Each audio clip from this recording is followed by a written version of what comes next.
जगत महतारी थी, शासन के वे खिलाड़ी थी, वह भी जगत महतारी थी।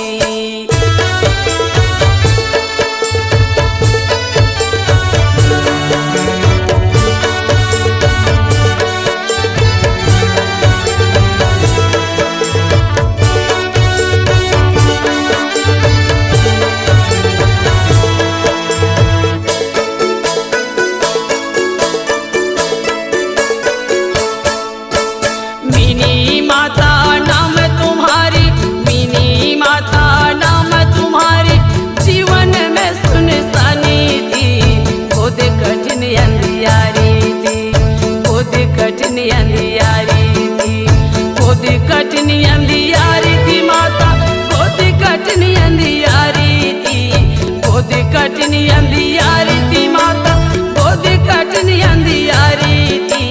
बगिया में फूल खिलानी थी, कुंज गली को सजानी, माता करुणा के डोली सजानी थी, शासन के वे खिलाड़ी थी, अभी जगत महतारी थी।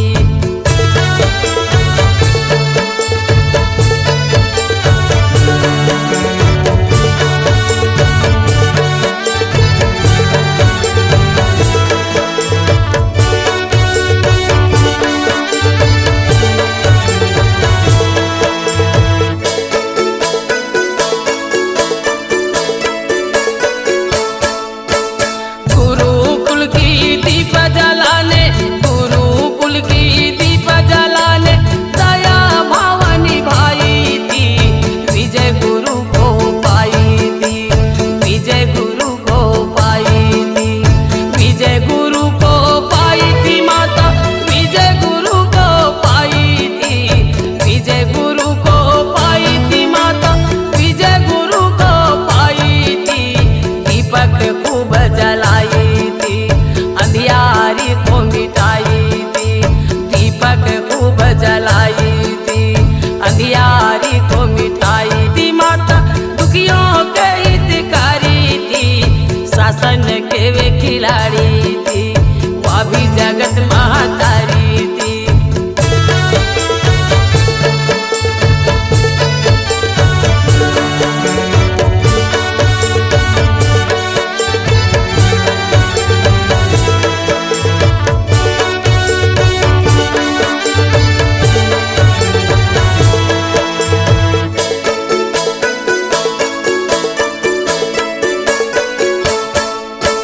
शासन में बैठी प्रेम बटोरी, शासन में बैठी प्रेम बटोरी, नीति नियम बताई थी, खड़वा धाम तुम्हारी थी, खड़वा धाम तुम्हारी थी, खड़वा धाम तुम्हारी थी माता, खड़वा धाम तुम्हारी थी, खड़वा धाम तुम्हारी थी माता, खड़वा धाम तुम्हारी थी।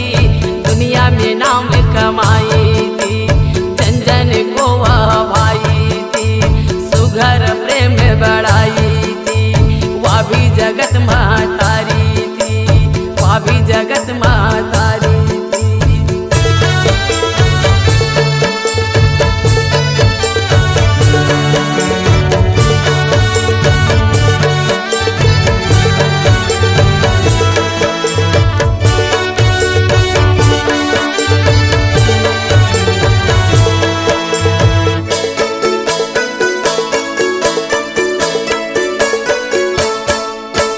शासन माधौरा के कारण, शासन माधौरा के कारण, उड़न खटोला सवारी थी, रात कठिन अंधियारी थी, रात कठिन अंधियारी थी, रात कठिन अंधियारी थी माता, रात कठिन अंधियारी थी, रात कठिन अंधियारी थी माता, रात कठिन अंधियारी थी। पर्वत में टकराई थी, काली घटा खूब छाई थी, सूर्य किरण नहीं पाई थी, वह भी जगत महतारी थी, वह भी जगत महतारी थी।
बहाई थी, शासन के वे खिलाड़ी थी, वह भी जगत महतारी थी, वह भी जगत महतारी थी, शासन के वे खिलाड़ी थी, वह भी जगत महतारी।